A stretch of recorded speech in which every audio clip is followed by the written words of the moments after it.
At the end of the day, I am merely a humble priest of Sigmar, and it is not my place to gossip or cause further problems, but there is only so much that can be tolerated. Every day, to me at least, it becomes clearer and clearer that the cult of Ulrich are the ones responsible for spreading this unrest and supporting this ridiculous new tax. How can it not be? How can the Ulrich himself not speak out against such actions unless he and his fellow Ulrichans are hoping to profit from it? The dwarf taxation of the guilds would make sense after all. Sigmar has always considered the dwarfs firm allies since the early days of the Empire. If only the same could be said of the elves. To slight them, well, it's to slight us. And of course wizards are an easy target as well, although perhaps in their case the tax is at least logical and fair.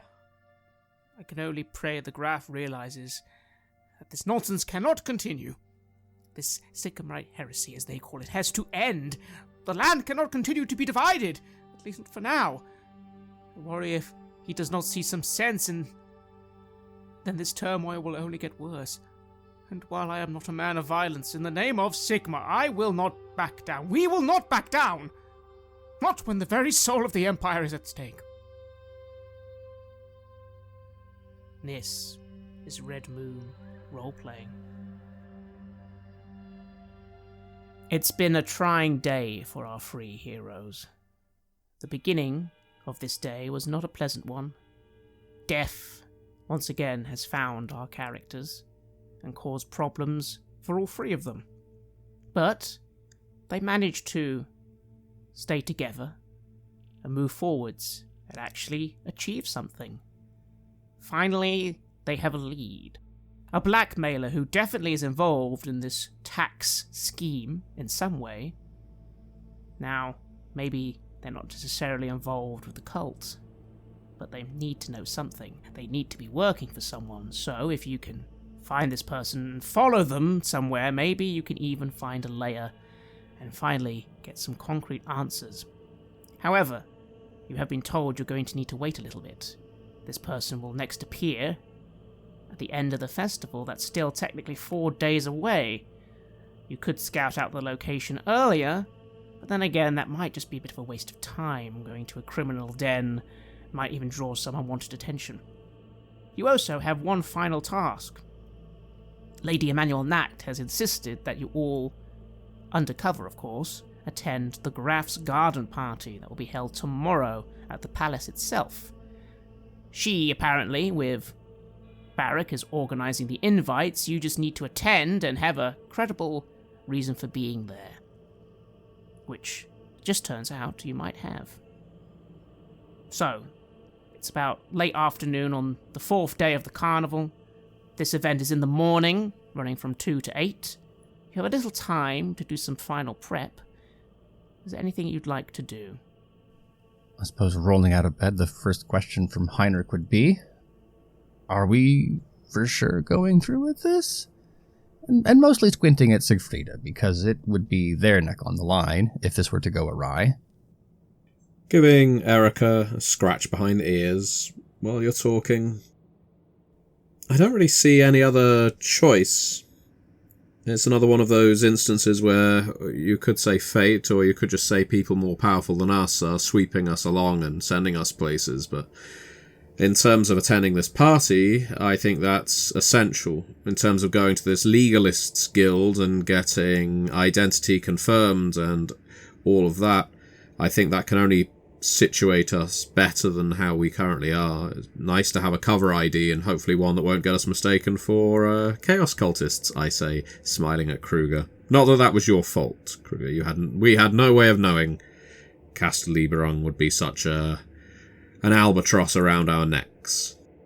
No, we did not, but well, we did decide to commit fraud, so I suppose we got what we deserve in a way. But again, it's led us on this grand adventure that we've had together, so perhaps it was a good thing. But anyways, if we're going to a party, we should definitely make sure that we are dressed the part, right? I don't exactly feel comfortable going to something fancy wearing this. Well, that's true. I do have a gown already, but as there will be people who recognise me from the opera, perhaps, I should probably get another one. This will be the first time I've bought more than one new set of clothing in the course of a month. Well, ever. But let's think of it like this. We have quite a lot of gold to our name. Maybe we're not nobles, but we've been sat on these coins now, metaphorically speaking, since we got here. And occasionally we're having to dish out money to cover bribes or to pay for a good meal. But what are we saving it for? There's not really any point just hoarding, is there? Let's get ourselves some fancy silks and lace and other materials so that we genuinely look the part. Draw some appreciative eyes for once, maybe. I think that's a good idea. It's probably best for me to use it before I find another dwarf that will take the rest of my money. I shake my head thinking back to how much I had to give to my old friend for information. Yes, he certainly shook you down. It's a pity that you've never really ever been very good with talking with high-ranking criminals. Even though you were one, you never quite got the etiquette. It's always made negotiations hard for you in the past.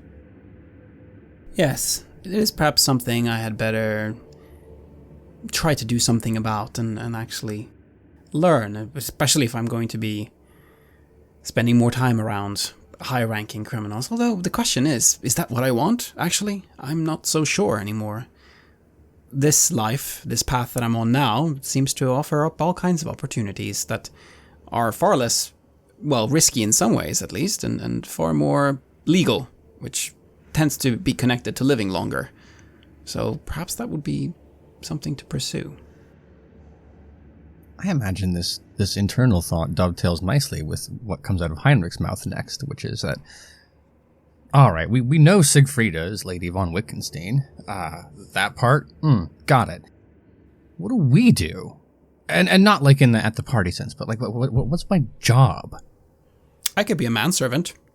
What was the name of that hideous bodyguard in Wittgendorf? Doppler? Doppler? Shift Doppler. Well, if one of you wants to be my knight, I'm quite happy for one of you to take on that role and take on the name as well. There's the possibility, remote as it is, that someone will know the name Wittgenstein. We already know one person in this city knows that name intimately. Let's add another layer to the ruse if we need to. And Kruger?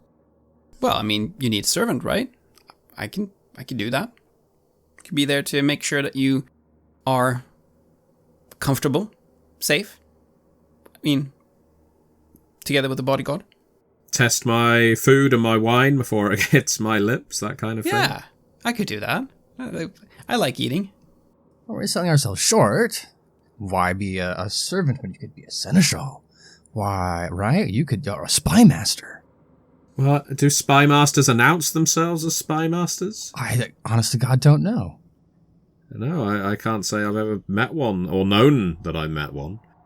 Does seem like it might be a little bit counterproductive if one wants to stay incognito, but then again, perhaps I'm so good that it doesn't matter if people know that I'm a spy. I just get it done anyways.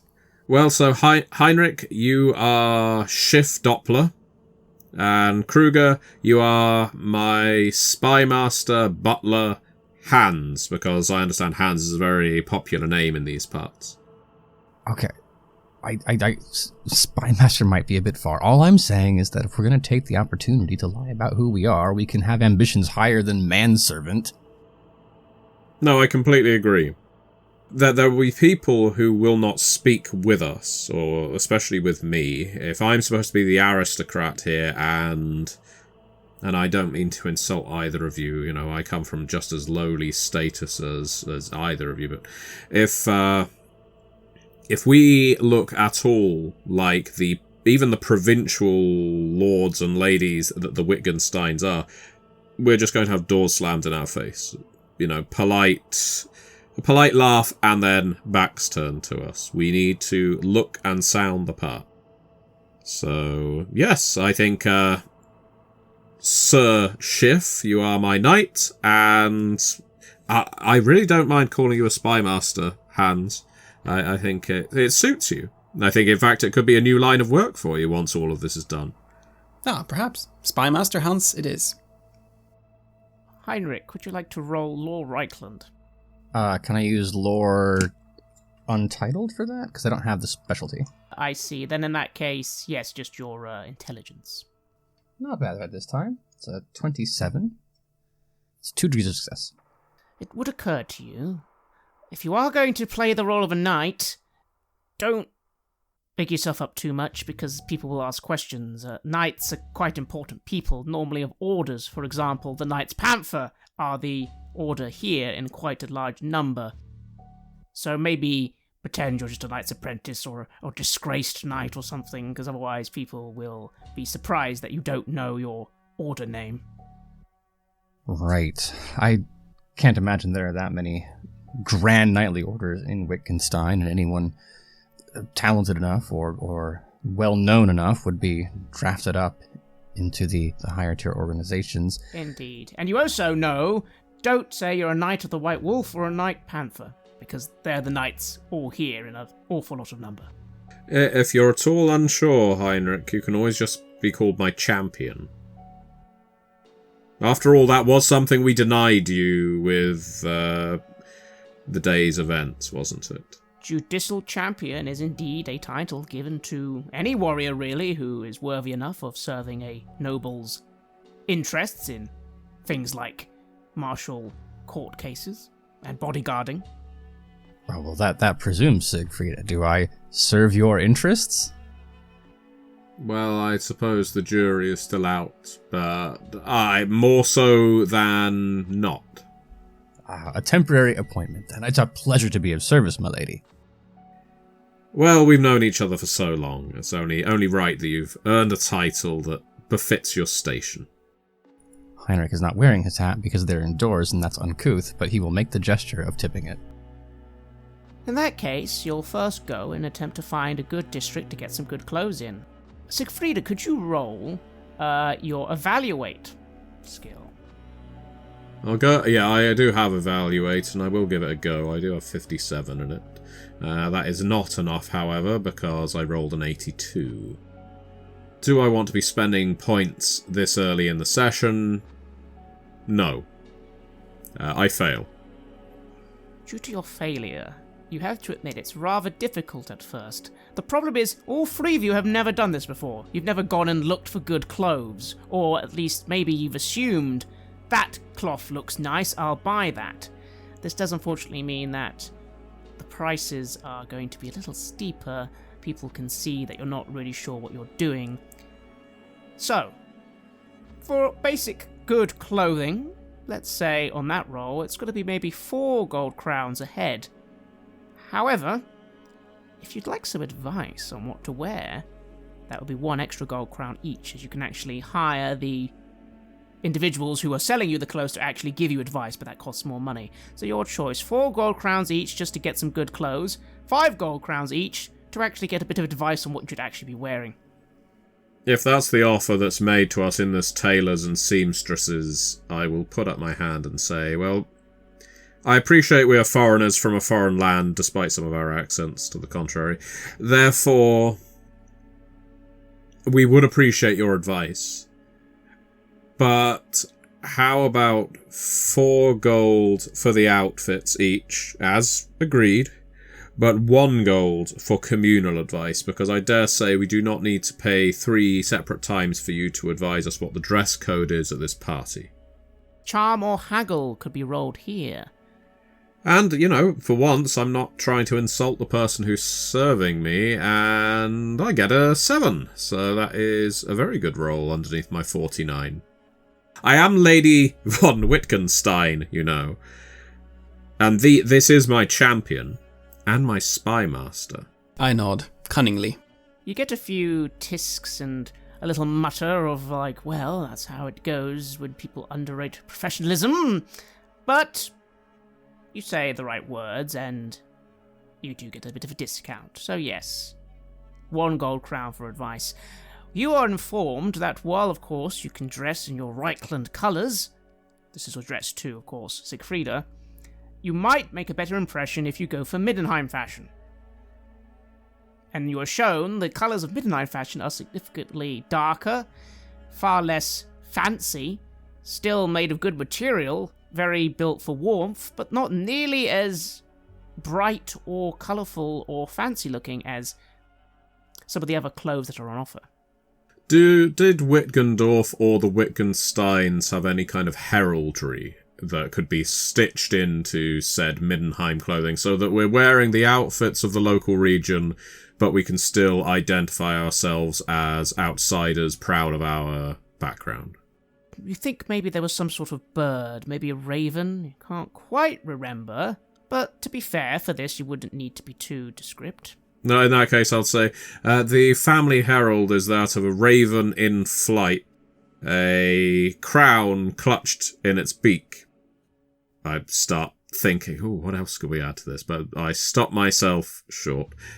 Yes, well, that's it anyway. So if such a thing could be stitched into the clothing, I am sure that you're, as you say, some people don't recognise talent. Some people don't recognise hard work, good, honest work. We do, and we know that you are just the tailor to perform such an act. But yes, we'll take the lot. That can be done. But again, they do ask, so is that you'd like your heraldry on your Reichlander official clothing or a more Middenheim style fashion? No. In the Middenheim fashion. I appreciate this gown, these outfits, these pantaloons for Hans back there are grand, and we would wear them gladly. But it is also important for us to be able to show the people of Middenheim where we are from, hence why we want these ravens stitched in. Then they will do a very quick stitch job. Not a bad one, not an amazing one, but again, this is kind of... You insist it has to be done immediately, and so they do their best to do it quickly. And you all are given some fine clothes built for warmth, dark greys, dark blues. Heinrich, how are you feeling? They say you shouldn't wear your extremely lovely hat, and instead should wear a very boring little fur cap.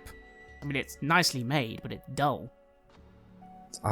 When in Altdorf, right?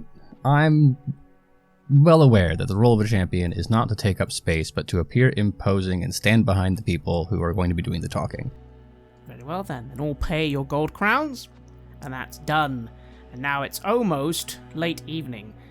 But if you hurry, you could still visit a lawyer. That might be the last thing you could do today before finally most businesses begin to close. I was hoping to do that with some kind of noble in tow who could wander around the halls while I was being seen, because it would add credibility. But as we need to get this done tonight, let's have the 3 of us go and get that done. Do I know what needs to be stated on this this certificate, essentially? You believe you need to hand it over and then be given your will. And then anything else depends on the lawyer and further financial services that you may not pay for or you may pay for, depending on what you want. The lawyer is probably going to offer his services and expect you to pay. That, of course, is optional. But you are officially owed your will. That's already hopefully all done. Any objections, gentlemen? None here. Not at all. It's definitely important to get this done, so let's do it. Well, let's walk the dog to the legalists, then. And so you make your way once again to the Alt Quarter, which apparently is where the Guild of Legalists actually is. Again, at this time of day, the shops are starting to close, and you could just far away see a familiar kennel that you have already visited, Siegfrieda. But today you're going to a 3-story building just on the fronts on the street called Ostweg. Stone-clad, decorated with elaborate carved relief depicting fanciful renderings of historical Grafs receiving blessings from either Ulrich or Verena, because of course Verena is often tied with legal matters, although not so much these days as it was in the past. You go in. And Siegfrieda, what a strange dream this is, because instead of being asked several questions and having to wait for several hours, it seems that Lady Marguerite Wittgenstein is seen immediately. They literally ask your name and already you're being escorted upstairs, with some guards nearby, to be seen at once. How are you feeling? Not a single functionary needed to be spoken to. The life of a noble, it seems.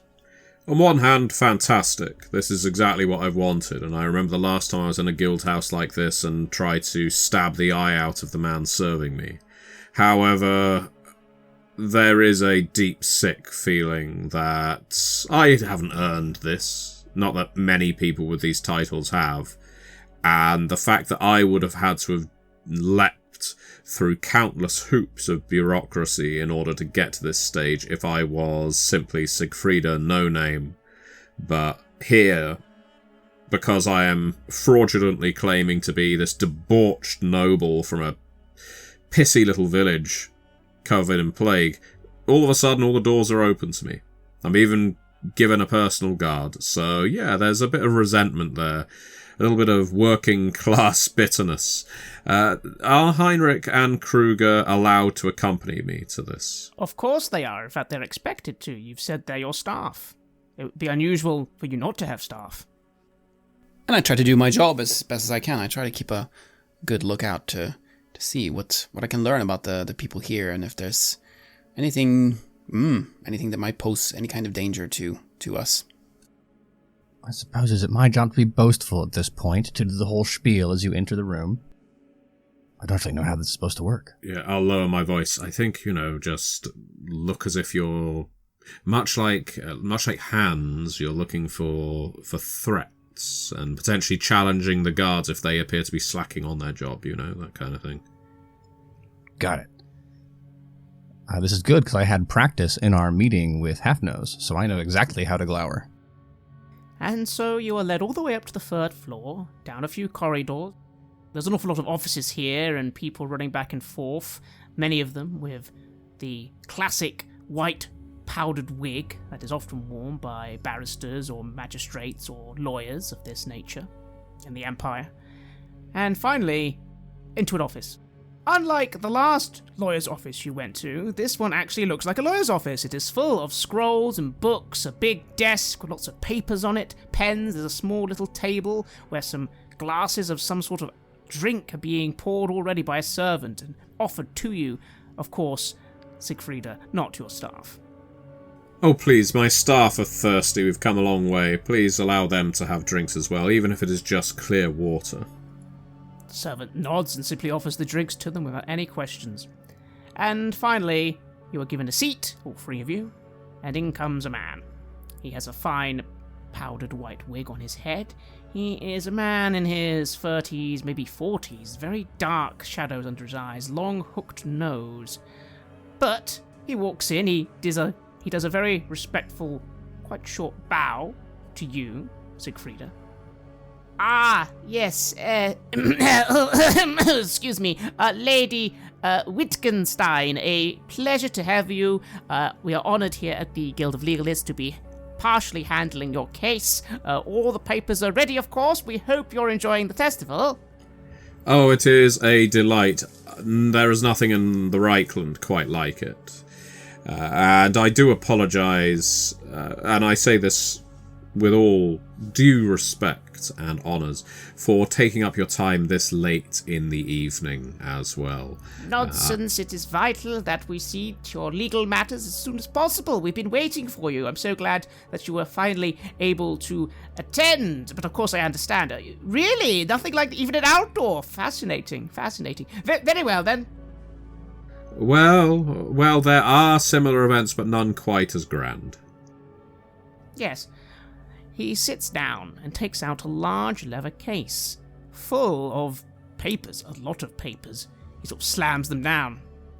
Wonderful, sir. First of all, forgive us. As always, let's get the formalities out of the way. Can I just briefly see your affidavit, my lady? I have that, do I not? So I can present that. In fact, it would probably make some sense if I pass it to Hans and Hans passes it to the lawyer. Yes, and I will do so. The lawyer nods at you. Hans looks it over, clicks his teeth and nods. Very good, of course. So sorry, formalities, am I right? No, it's all sorted, wonderful. And he proceeds to hand it back. Very well, my lady. I'm afraid we must start off on some terrible news. The matter of the will. And of course, forgive me, Herr Gottfried Yarmund, at your service. Herr Godfrey, it is my pleasure. I give you my word. Well, perhaps not too much of a pleasure. I regret to inform you that apparently he takes out a paper from the bag and he puts some spectacles on and starts reading it over his hooked nose. Apparently there has been a horrific accident and apparently your family are all dead. Apparently you are the only now living relative of the Wittgenstein family. I'm so sorry for your loss. Thank you for your condolences. Likewise, of course, due to the wills inherited to you, you are now entitled to the following. He takes out another piece of paper and begins scrolling through it with a dovetail pen. So, let us see. Well, obviously, you are the baronet now of Wittgendorf. Congratulations. We have prepared for you a temporary signet ring. Of course, this will all be finalized officially back in, where is it? Mackenstein. Yes. But for now, at least, we can begin the process. Well, yes. You are, of course, entitled also to the grounds, the castle itself, all staff present, and, of course, all belongings and items associated with said castle and said name. As my ancestors would have wanted it. Indeed. Now, according to this report, Squints, apparently there's been some damage to your estate, hopefully not too much, and, yes, your village... Ooh, dear, yes, I've been reading this. Not a good situation, but good news, apparently the plague is lifted. So, where have these reports hailed from? I'm not doubting their veracity, but I am wondering who has been keeping the Guild of Legalists so well informed as to the events in my parochial barony. Oh, well, according to this is all from Mackenstein, who's the gentleman who's mainly in charge of the investigation. Well, I was actually going to say, according to him, very little. Apparently, the bookkeeping has been absolutely terrible. Yes, Terek Borja, a senior lawyer of Teckingdon, Guild of Legalists Mackenstein. Yes, they're the ones giving most of this, but, he begins thumbing through quite a few papers. Well, that was part of... Again, of course, we can talk more of this if you need to, but according to this report, yes, terrible bookkeeping, behind on several things, actually. It's quite a situation awaiting for you, my lady. Well, I tried. Well, I can't say I tried. My ancestors, my relatives, they all tried to get word to the guild. I know you're not interested in my excuses, and as you are not part of the Guild of Legalists in Mackenstein, it is not your business either, but I will do my best to explain that due to the incessance of the plague and how it was afflicting my people, our town, village really, was cut off from much of the rest of the world while it was going on. And so I'm sure you can find it understandable that we were unlikely to send a messenger who could have been infected with a bag full of coin through the woods to pay bills. But now that that is all resolved, and as you say, the plague is lifting, we can catch up with any arrears that are waiting for us. After all, there's plenty of property there. Now there's lots of flat land that's been crushed by falling masonry. We can make good use of it. Yes, and certainly, after all, there's a... Let's see, he takes out another paper. You do have a great deal of... He pauses. A village? Yes, I'm sure they've left out some of the bountiful things you have. No. Wittgendorf is small.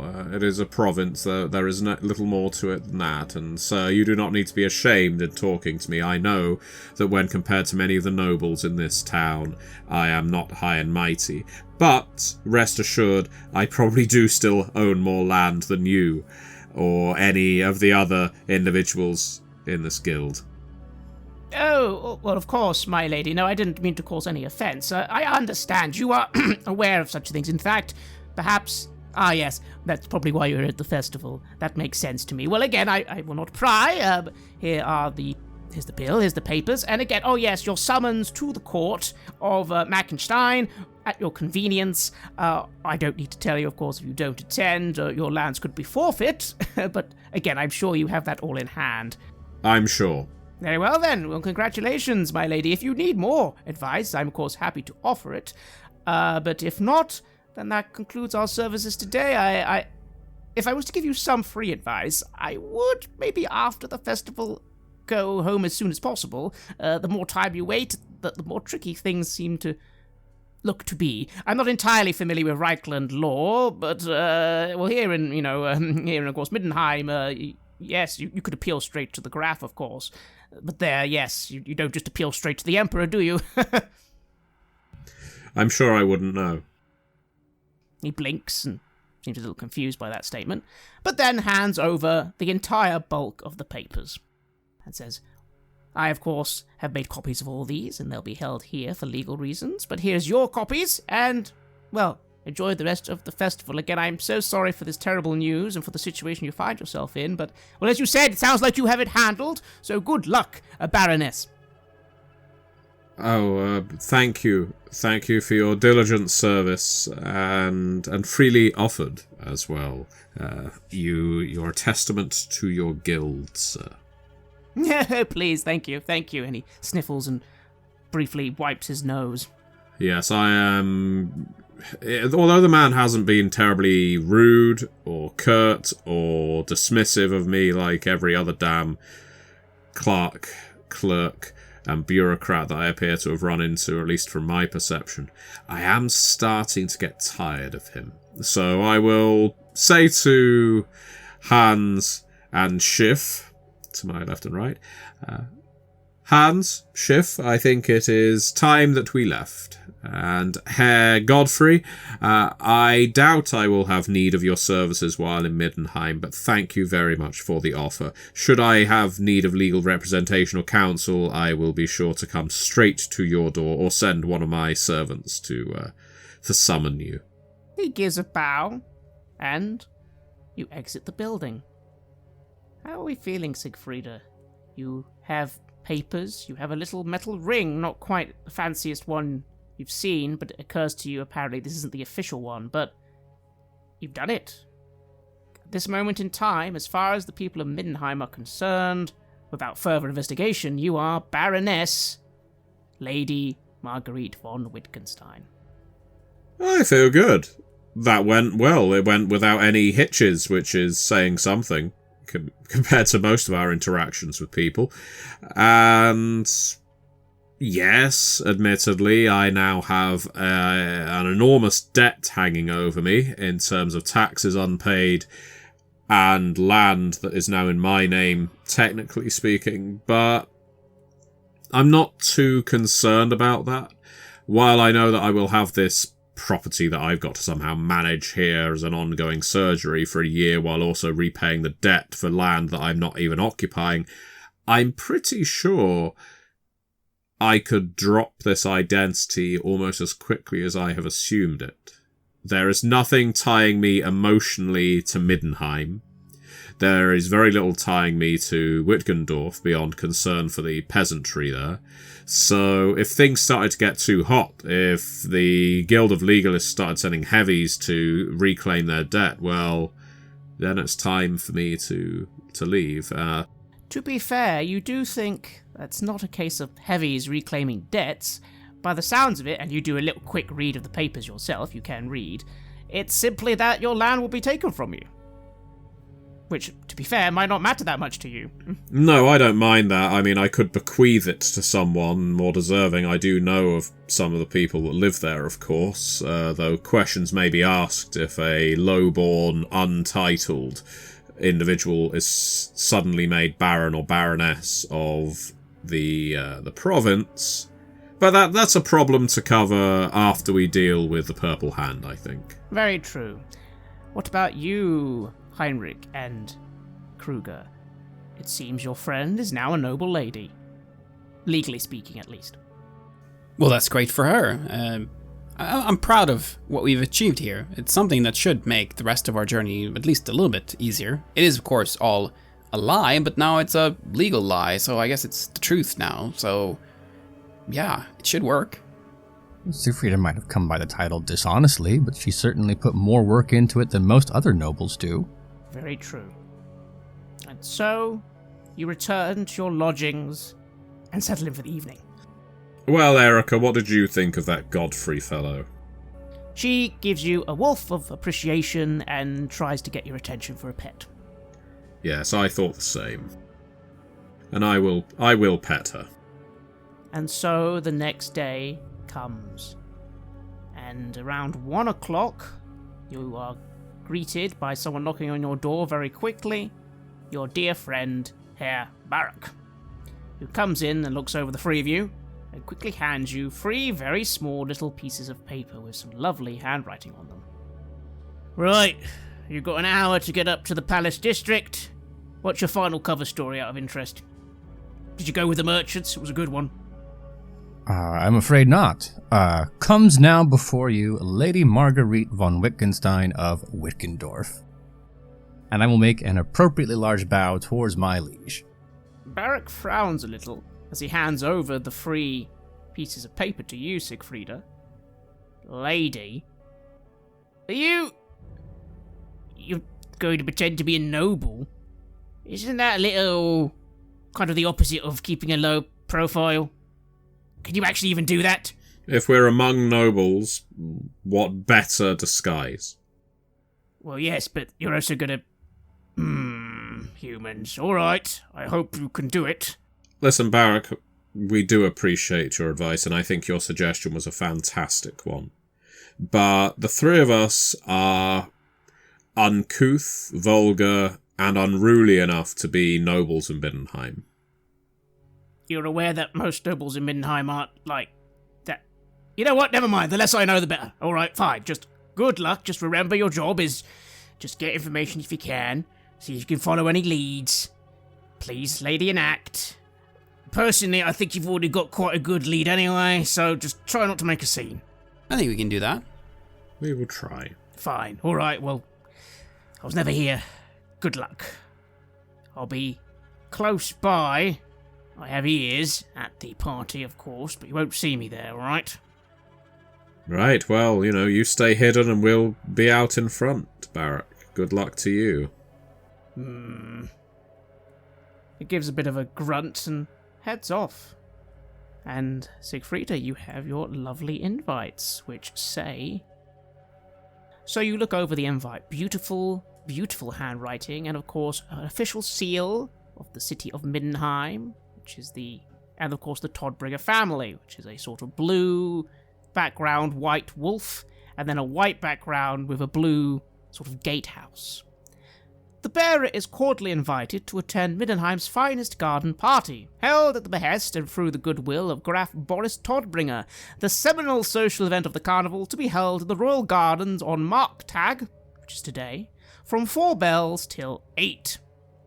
In light of the events of the previous carnival, goose shall not be served, formal attire essential, duels and challenges arising shall be suspended until the conclusion of the carnival.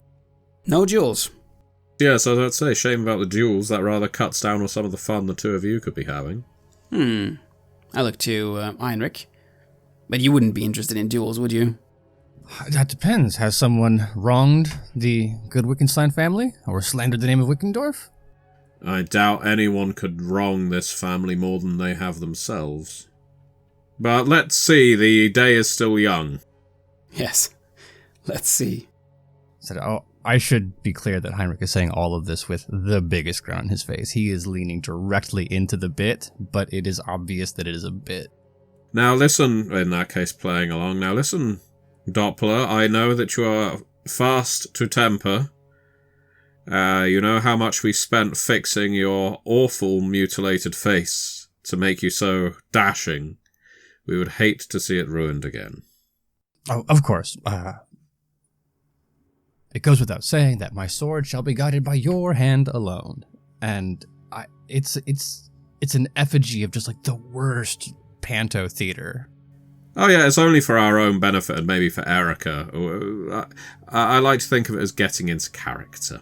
And I'll look to Hans and say, now, as my spy master Hans, you need to be going around asking questions, maybe finding a suitable husband-to-be for Baroness von Wittgenstein, because after all, the land will fall out of my family name if I don't find a fiancé. This is true. Perhaps we could join your barony with a larger one, and we could begin some kind of attempt to elevate you even further. You could become a countess, perhaps. Well, let's not try too hard, but, it would be a good way of actually finding out about some of the people there if they think there's something to gain by courting me, as awkward as that would probably be. So, what do the three of you do? It is now about 12 in the morning. You've been told the event begins at 4. I thought it began at 2. Yeah, I thought so too.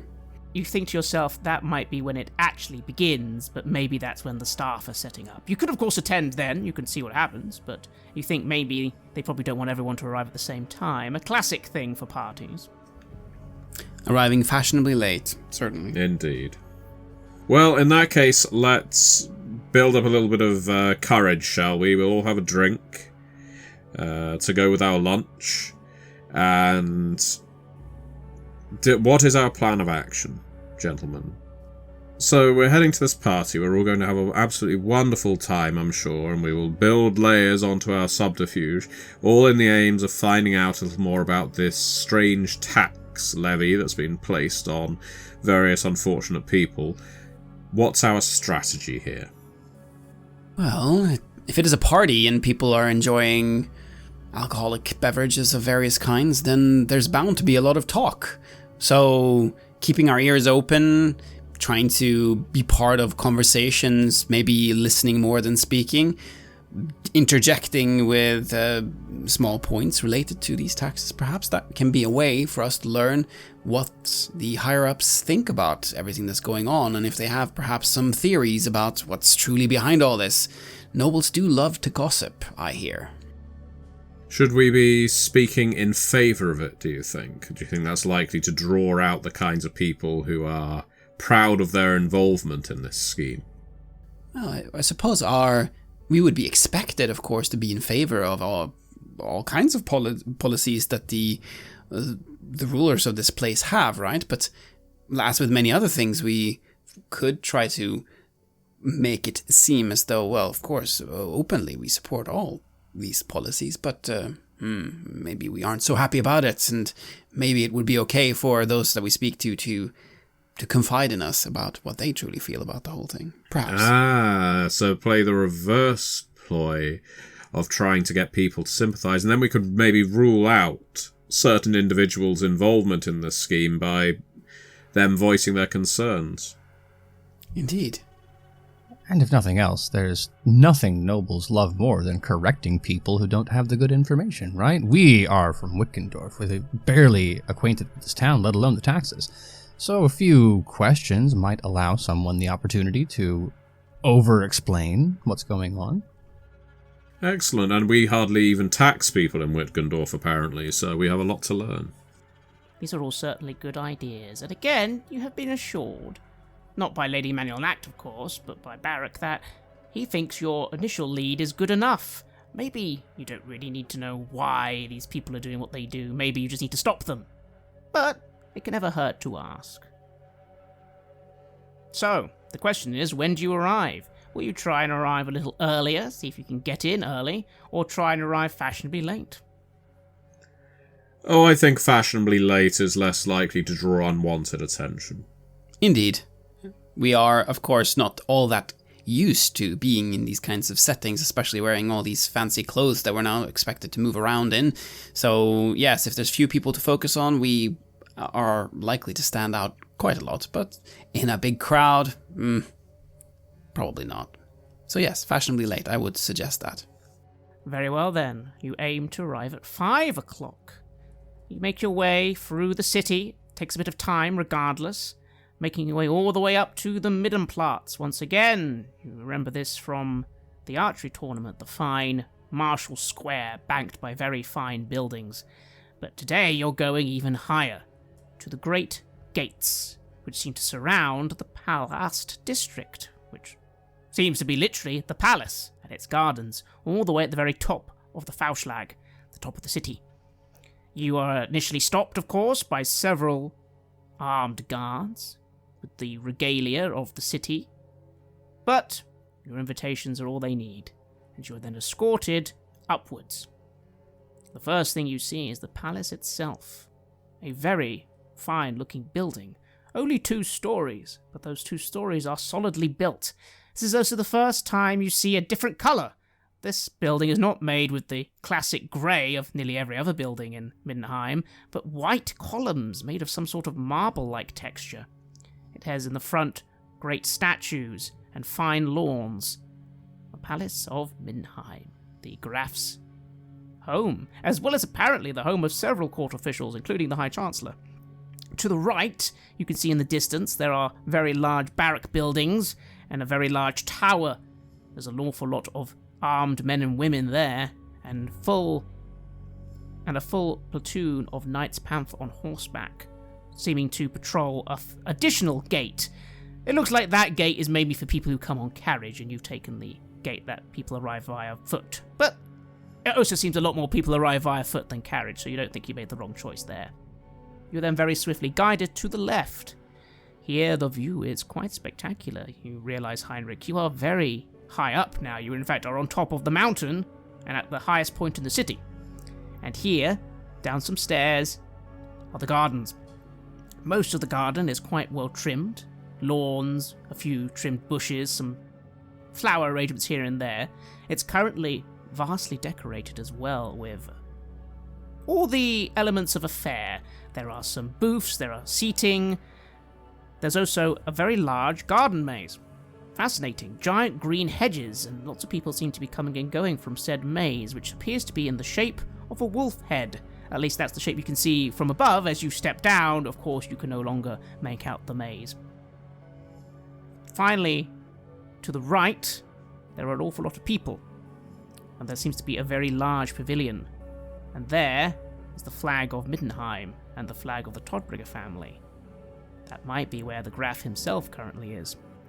There are guards absolutely everywhere, all standing rank and file, and, near the Graf especially, about 20 Knights Panther in full armour, waiting to, well, guard, of course, the Graf. And finally, of course, there are dozens and dozens of people here, about 100 at least, all dressed, well, to you, Heinrich, not that fancy at all, really. Everyone's wearing rather dull clothing. I mean, much like what you're wearing, it all looks very nice when you look up close, but from afar it looks a bit dull in your opinion. Hardly anyone's wearing a good hat or a magnificent dress, or rather dull. But there are some people dressed differently. Merchants. There's a dwarf contingent over there. You think you see a large man wearing a very large wolf pelt on his head and carrying a very large staff, and he's surrounded by, you only assume, Knights of the White Wolf. Different from the Knights Panther because they all have massive beards, thick wolf manes, and large battle axes. There's also a small garden area where there's a bunch of rabbits and children who seem to be playing with the rabbits, and they seem to be being looked after by a elderly-looking halfling lady. There are tables full of food, drinks, and on the air from a small stage, an elf. You think you, again, recognise the elf. You haven't met this one, but he's the one with the funny-coloured hair. He seems to be playing a lovely flute arrangement. All very genteel, all rather dull for a party, but people seem in a good mood.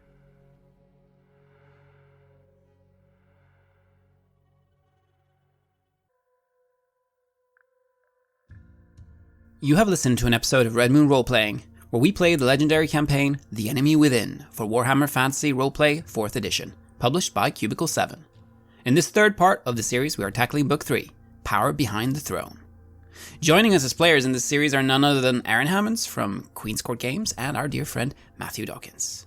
The music was made by Flowers for Body Snatchers, Wordclock, Metatron Omega, Ager Sonus, Apocryphus, Halgrath, and Northumbria, featuring a number of collaborations with other artists, and was used with permission from their label Cryochamber.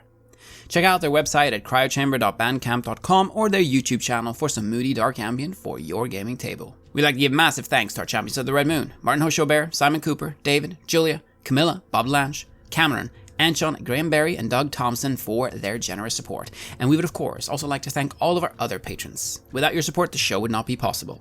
If you want to support our work, please check us out on Patreon. You can get access to bonus campaigns for Cult Divinity Lost and Coriolis there, as well as get early and raw access to all of our recordings. You can also hear your name read on the show as a champion of the Red Moon, as well as play Cult with us. Most importantly, that support is what keeps the show going, so do check us out there. Thank you again for listening, and remember that Skaven are definitely not real. Except, well, who's gonna believe you?